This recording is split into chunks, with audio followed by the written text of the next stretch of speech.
আজ আবার ফিরে এসেছি তাসের ঘর গল্পটা নিয়ে।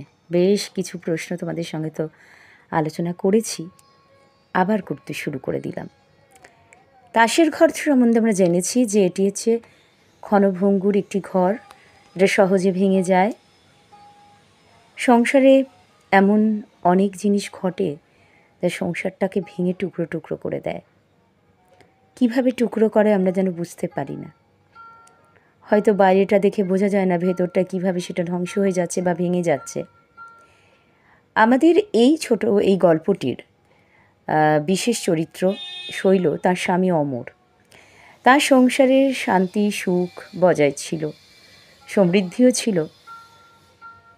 অমরের কিশোরী সুন্দরী বধূ শৈল অন্তরে বাহিরে সব দিক থেকেই রূপসী ছিলেন, মনটাও ছিল ভীষণই সহজ সরল।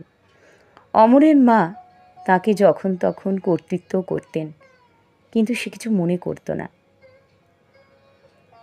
অমরের মার ভালোবাসা তার প্রতি কখনো কখনো উচ্ছ্বসিত হতো, আবার কখনো নয়।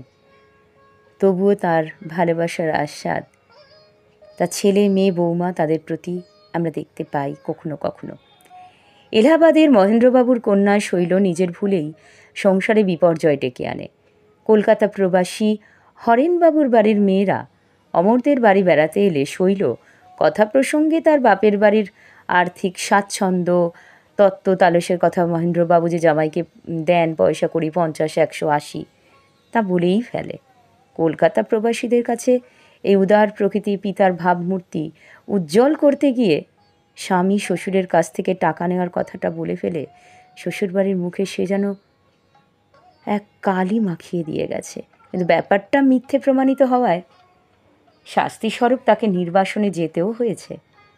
শাস্তি সুখের এক দৃঢ় ভিত্তির ওপর দাঁড়িয়ে থাকা তার স্বামীর ঘর সে নিজেই তাসের ঘরের মতন যেন ভেঙে ফেলেছে। যে মাটিতে মানুষ পড়ে যায় তা ধরেই কিন্তু সে আবার ওঠে। শৈল যে স্বভাব তা নির্বাসনের পথ পরিষ্কার করে দেয়। পিতৃগৃহে সেই স্বভাবের কোনো পরিবর্তন হয় না। মা দাদার কাছে ফলাও করে সে তার স্বামীর ভাগ্য উন্নতির কথা বলে। দেশে দালান কোঠা হবে, কলকাতাতে জায়গা কেনা হয়েছে, বাড়ি হবে, পুকুরে এক একটা মাছ 20 থেকে 25 কেজি। মহেন্দ্রবাবুর কাছ থেকে শৈল শাশুড়ি পত্র পেয়ে শৈলর আসল রূপটা কিন্তু বুঝতে পারেন। লঘু পাপে তিনি যে শৈলকে গুরুদণ্ড দিয়ে ফেলেছিলেন, অনুতাপের আগুনে তিনি দগ্ধ হন। শৈল যে তার প্রিয়জনের ভাবমূর্তি উজ্জ্বল করতেই এমনভাবে অতিরঞ্জিত কথা বলতো, সেটা তিনি বুঝতে পারেন।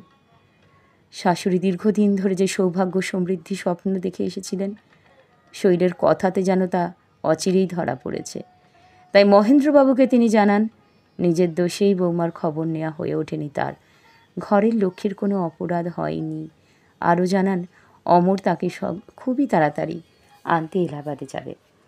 এভাবে শৈল স্বামী গৃহে প্রত্যাবর্তন ঘটে এবং এই অংশে আমরা অমরের যে ভূমিকা দেখতে পাই, অমর কতখানি স্বামী হিসেবে, কতখানি ছেলে হিসেবে বা দাদা হিসেবে তার দায়িত্বটি পালন করছে তোমরা ভেবো।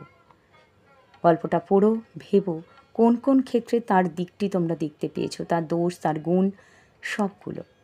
তারপর খাতায় লিখে অনুশীলন করো।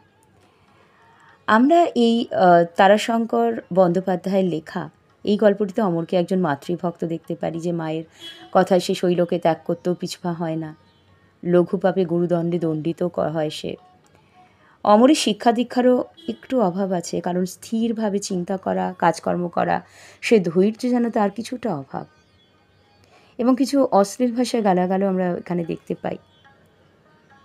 স্ত্রীর প্রতি অমরের ভালোবাসা থাকলেও তার কোনো উচ্ছ্বাস তেমনভাবে আমরা লক্ষ্য করি না, বরঞ্চ একটু নিষ্ঠুরই হয়েছিল একটা সময়।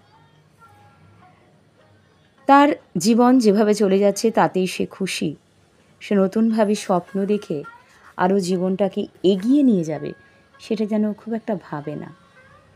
এলাহাবাদে যাচ্ছে শুনে শৈল একটা বড় মাছ ঝুটো মুক্তোরমালা আনতে বলে, কিন্তু কেন সে বলেছিল সেটা সে বুঝতে পারে না, কারণ স্ত্রীর মন সে পড়তে জানে না।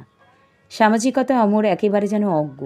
উচিত শিক্ষা না পাওয়ার জন্য অমরের চরিত্রে যে অভাবগুলো আমরা লক্ষ্য করি, যে অল্পে রেগে যায়, রাগ বেশিক্ষণ আবার স্থায়ী হয় না, কেন যে রাগে, কিসের জন্য রাগ আবার পড়েও যায় বুঝতে পারে না, তবে যে সে তার মাকে ভীষণভাবে ভালোবাসে, সংসারের প্রতি তার দায়িত্ব রয়েছে, মায়া আছে, সেটা আমরা বুঝতে পারি। এক কথায় অমর একটা অতি সাধারণ, বোধহয় লক্ষ্যহীন বাঙালি যুবকের চরিত্র।